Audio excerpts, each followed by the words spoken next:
আসসালামু আলাইকুম। প্রিয় শিক্ষার্থীরা কেমন আছো? আশা করি ভালো আছো। এসএসসি পরীক্ষাতে কি অটো পাস আসলেই দিবে? নাকি আমরা অযথাই অটো পাসের যে দাবিটা আছে সেই দাবিটা তুলে আমরা পড়াশোনা বাদ দিয়ে শুধুমাত্র অটো পাস করতেছি।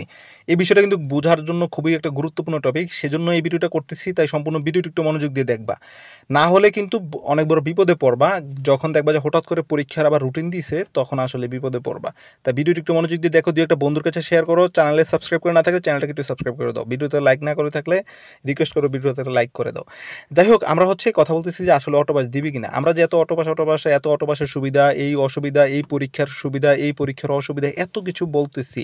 এতগুলা কারণ রয়েছে অটোপাস দেওয়ার জন্য, না দিলে হবে না, অটোপাস দিতেই হবে। এগুলা আসলে যখন পরীক্ষার রুটিনটা দিবে না তখন সব কিছু শেষ হয়ে যাবে। তখন আসলে কোনো কিছুই থাকবে না। সেজন্য তোমার পরীক্ষাটা তোমাকে দিতে হবে। তাই আমি তোমাকে বলবো যে অটোপাস দেখ বা না দেখ, যতদিন পর্যন্ত শিওর কনফার্ম না হচ্ছে তুমি তোমার পড়াশোনাটা চালিয়ে যাও। এই যে পড়াশোনাটা করবা সেটা থেকে তোমার লাভ হবে, দেখবা যে তুমি ভর্তি পরীক্ষার জন্য তুমি প্রিপেয়ার হয়ে যাচ্ছ, পরীক্ষা হলে পরীক্ষার জন্য প্রিপেয়ার হয়ে যাচ্ছ। অনেক শিক্ষার্থীরা আছে অটোপাস করে আসলে তাদের পড়াশোনাটা বন্ধ করে দিয়েছে, ঘোরাফেরা করতেছে এখনও।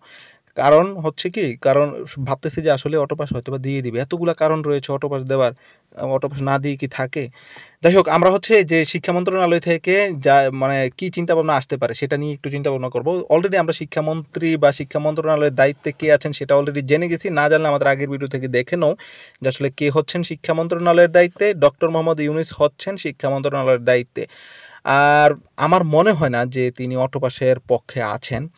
তো উনি তো একা আমার মনে হয় না যে ডিসিশনটা নেবেন, আরও কয়েকজন উপদেষ্টাকে নিয়ে হয়তোবা এই ডিসিশনটা নেবেন এবং শিক্ষা মন্ত্রণালয়ে যারা আছেন, চেয়ারম্যান থেকে শুরু করে যারা আছেন তাদের সাথে মিটিং করে এই ডিসিশনটা নেবেন। তবে এই ডিসিশনটা খুব শীঘ্রই আমরা পাবো। হয়তোবা আগামী সপ্তাহের মধ্যে যখন অফিস শুরু হয়ে যাবে, আগামী সপ্তাহে একটা মিটিং দিবে। মিটিং দিয়ে কীভাবে আসলে পরীক্ষাগুলো নেওয়া যায়, যেহেতু এটা এখন বর্তমান সময়ে সবচেয়ে গুরুত্বপূর্ণ টপিক হচ্ছে এই এসএসসি পরীক্ষা।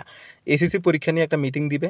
এই মিটিংয়ের মধ্যে সকল কিছু তারা তুলে ধরবে এবং তারা আমাদেরকে একটা যে যে নিউজটার জন্য আমরা প্রতীক্ষায় আছি, যে এসএসসি পরীক্ষা হবে কি হবে না, বা অটোপাস দেওয়া হবে কি না, কীভাবে হবে, এগুলো নিয়ে তারা আমাদের মাঝে নিশ্চয়ই নোটিশ দিবেন বা বিবৃতি দিয়ে জানিয়ে দিবেন। হয়তো বা 1 সপ্তাহ তোমাদেরকে একটু ওয়েট করতে হতে পারে। তো 1 সপ্তাহ তোমরা একটু পড়াশোনা করো, পড়াশোনাটা চালিয়ে যাও। দেখবে 1 সপ্তাহের মধ্যেই আমার যেটা মনে হচ্ছে তারা পরীক্ষার দিকে যাওয়ার সম্ভাবনা বেশি। ঠিক আছে? তারা খুবই চেষ্টা করবে পরীক্ষাটা নেওয়ার, কারণ পরীক্ষাই হচ্ছে একমাত্র মাধ্যম যেটাকে তোমাকে যাচাই করা। ঠিক আছে? আর পরীক্ষা বা শিক্ষার্থীদের একমাত্র যে ভবিষ্যৎ নিয়ে যদি তুমি এগিয়ে যেতে চাও, তোমাকে যাচাইয়ের মাধ্যমে তোমাকে প্রমাণ করতে হবে যে হ্যাঁ, আমি ওই জায়গাতে যাওয়ার জন্য যোগ্য। সো পরীক্ষা ছাড়া এটা কোনোভাবে সম্ভব না। সো আমার যেটা মনে হচ্ছে, অটোপাস যতই করি পরীক্ষাটা নেওয়ার সম্ভাবনাও আছে। ঠিক আছে? যতটা অটোপাস দেওয়ার সম্ভাবনা আছে ততটা পরীক্ষা নেওয়ারও সম্ভাবনা আছে। সো অটোপাস নিয়ে আমরা এত বেশি দাবি আছে, আমরা বিভিন্নভাবে দাবি জানাবো, সোশ্যাল মিডিয়াতে জানাবো, বিভিন্ন যদি সম্ভব হয় শিক্ষা মন্ত্রণালয় বোর্ডে জানাবো।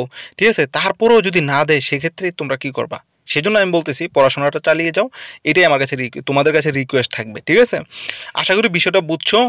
যারা অভিভাবকরা দেখছেন, আপনারা আপনাদের সন্তানকে পড়াশোনার ভিতরে একটু মনোযোগ নিবেশ করার জন্য একটু রিকোয়েস্ট করবেন বা বলবেন, তাদেরকে একটু প্রেশার দিবেন। এই ছিল এই ভিডিওতে। আশা করি সম্পূর্ণ বিষয়টা বুঝতে পেরেছেন। সকলকে ধন্যবাদ।